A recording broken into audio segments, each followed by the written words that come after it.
YouTube channel তীৰথৰেখালৈ সকলোকে স্বাগতম জনাইছোঁ। নমস্কাৰ, আমি প্ৰকৃতি প্ৰদত্ত ঔষধি দ্ৰব্যৰ গৱেষক তথা আধ্যাত্মিক সাধক ৰাতুল বৰুৱা।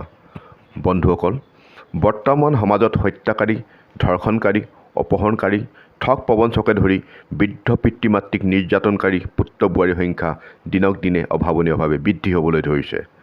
আইন আদালতে কঠোৰ শাস্তিৰ বিধান কৰিও এনে কাৰ্য প্ৰতিৰোধ কৰিব পৰা নাই। কাৰণ আজি কিছুমানক জেল জৰিমনা মৃত্যুদণ্ডৰে দণ্ডিত কৰা হৈছে যদিও কাইলৈ আকৌ নতুনকৈ এচাম ওলাইছে।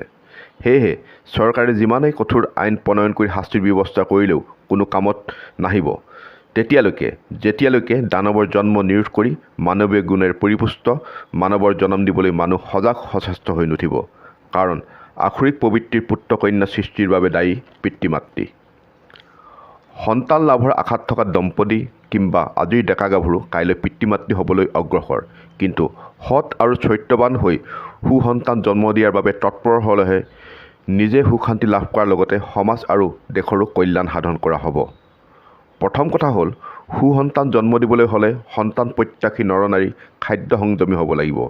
কাৰণ খাদ্যই ৰস, ৰক্ত, মাংস, মেদ, হাড়, মজ্জাৰ সৃষ্টি কৰি মানুহৰ শৰীৰ গঠন, পৰিবৰ্ধন আৰু পৰিচালন কৰে।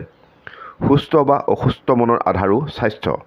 ৰস, ৰক্তকে ধৰি 6 ধাতুৰ প্ৰক্ৰিয়াত পৈণত বয়সত কুল ৰক্ষাৰ বাবে দেহত শুক্ৰ বা বীৰ্যৰ সৃষ্টি হয়। নৰনাৰীৰ সহবাসৰ সময়ত স্ত্ৰী বীৰ্যৰ পৰিপক্ক ডিম্বাণু আৰু পুৰুষৰ সতেজ শুক্ৰকীটৰ সংযোগত নাৰী গৰ্ভত ভ্ৰূণৰ প্ৰথম অংকুৰ সৃষ্টি হয়। কালক্ৰমত সেই ভ্ৰূণেই কন্যা বা পুত্ৰৰ ৰূপত ভূমিষ্ঠ হয়। যিহেতু খাদ্যৰ শেষ পৰিণাম শুক্ৰৰ পৰা সন্তান সৃষ্টি হয়, সেয়েহে গ্ৰহণ কৰা খাদ্য হ'ব লাগিব উত্তম গুণ বিশিষ্ট। শৰীৰ মনত বিকাৰৰ সৃষ্টি কৰা খাদ্য গ্ৰহণে সুসন্তান সৃষ্টিত ব্যাঘাত জন্মায়। নাৰীৰ গৰ্ভধাৰণ শক্তি থাকে ঋতুস্ৰাৱৰ প্ৰথম দিনৰ পৰা 16 দিনলৈকে। সুসন্তানকামী ব্যক্তিয়ে ঋতুৰ প্ৰথম 4 দিন, 11 আৰু 13তম দিনত সহবাস নকৰিব। এই 6 দিন ব্যতি ৰখে বাকী 10 দিনৰ পাছত গৰ্ভধাৰণ কৰিলে সন্তান বলৱান হয়, পৰমায়ু বৃদ্ধি পায়। এই 10 দিনৰ ভিতৰত ৰবিবাৰ, অমাৱস্যা, পূৰ্ণিমা, চতুৰ্দশী, অষ্টমী আৰু সংক্ৰান্তিৰ দিনা সহবাস নকৰিব। কাৰণ এইকেইদিনত পুৰুষ আৰু স্ত্ৰীৰ শুক্ৰ আৰু শনিত দূষিত থাকে।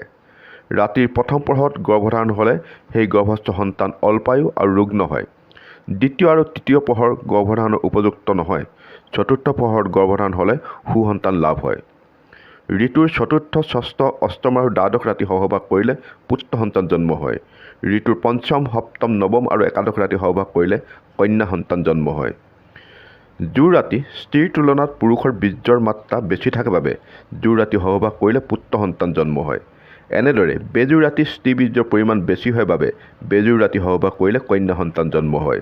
সোমবাৰ, বৃহস্পতিবাৰ আৰু শুকুৰবাৰ ৰাতি কৰা সহবাস সকলো দিশৰ পৰা ভাল।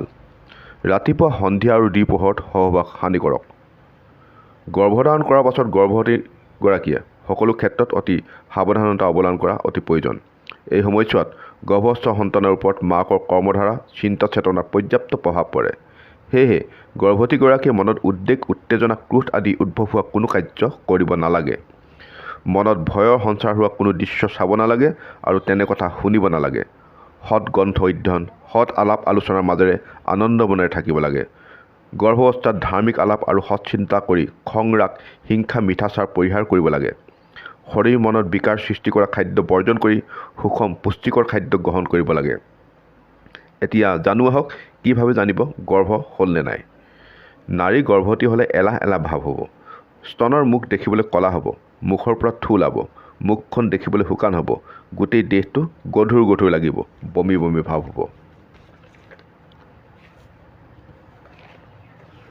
এতিয়া জানক গৰ্ভস্থ সন্তান পুত্ৰ নে কন্যা কিদৰে বুজিব। গৰ্ভৱতীৰ স্তনৰ এক বিন্দু গাখীৰ আইনাৰ ওপৰত লৈ ৰ'দত চালে যদি এটা বিন্দুৰ দৰে হৈ থাকে তেন্তে পুত্ৰ সন্তান আৰু চাৰিওফালে বিয়পি গ'লে কন্যা সন্তান হোৱাৰ সম্ভাৱনা থাকে। গৰ্ভৱতীৰ হাতৰ তলুৱা দেখিবলৈ ৰঙা হ'লে পুত্ৰ আৰু বগা হ'লে কন্যা সন্তান হ'ব। সুখে প্ৰসৱ হোৱাৰ বিধান। প্ৰসৱ বেদনা আৰম্ভ হ'লে ফুল নুফুলা সৰু তেতেলী গছৰ শিপা তুলি আনি ধুই পৰিষ্কাৰ কৰি গৰ্ভিণী নাৰীৰ চুলিৰ লগত বান্ধি গোন্ধ শুঙালে প্ৰায় আধা ঘণ্টাৰ ভিতৰত সুখে প্ৰসৱ হয়। প্ৰসৱৰ শেষত লৰালৰি কৰি খুলি পেলাব লাগিব। নাভি গহ্বৰত আৰু যোনিত আপামাৰ্গ গছৰ মূল বটি প্ৰলেপ দিলে সুখে প্ৰসৱ হয়। সুখে প্ৰসৱ কৰোৱা মন্ত্ৰ হ'ল ও মন্মথ বাহিনী লম্বোদৰং মুম্বং সাহা। 3বাৰ এই মন্ত্ৰ উচ্চাৰণেৰে গৰম পানী জাৰি খোৱালে সুকলমে প্ৰসৱ হয়। সন্তান লালন পালনৰ ক্ষেত্ৰত মাক বাপেক অতি সতৰ্ক হোৱা আৱশ্যক। কাৰণ কেঁচুৱা অৱস্থাৰ পৰা 10-12 বছৰ বয়সলৈকে সন্তানে পিতৃ মাতৃক দেখি শুনি আৰু পিতৃ মাতৃৰ কৰ্ম অনুসৰণ কৰি জ্ঞান আহৰণ কৰিবলৈ আৰম্ভ কৰে। সেয়েহে সন্তানৰ বাবে পিতৃ মাতৃ হ'ব লাগিব মাৰ্জিত, ৰুচিসম্পন্ন, সদাচাৰী, আদৰ্শৱান গৃহ শিক্ষক। ঘৰখন হ'ব লাগিব সৌম্য, শান্ত, পবিত্ৰ পৰিৱেশৰ। পৰিয়ালৰ সকলো সদস্য প্ৰতিবেশীৰ মাজত যেন মিলাপ্ৰীতি সদ্ভাৱ আদি থাকে। বিশেষকৈ সন্তানৰ ককাক আইতাক আৰু অন্য বয়োজ্যেষ্ঠ পিতৃ মাতৃয়ে যথাযোগ্য আদৰ শ্ৰদ্ধা সন্মান কৰি সন্তানক নিদৰ্শন দেখুৱাব লাগে। তেতিয়াহে সন্তান ভৱিষ্যতলৈ তেনে মনোভাৱাপন্ন হৈ উঠিব। সকলো কুশলে থাকক, শান্তিৰে থাকক।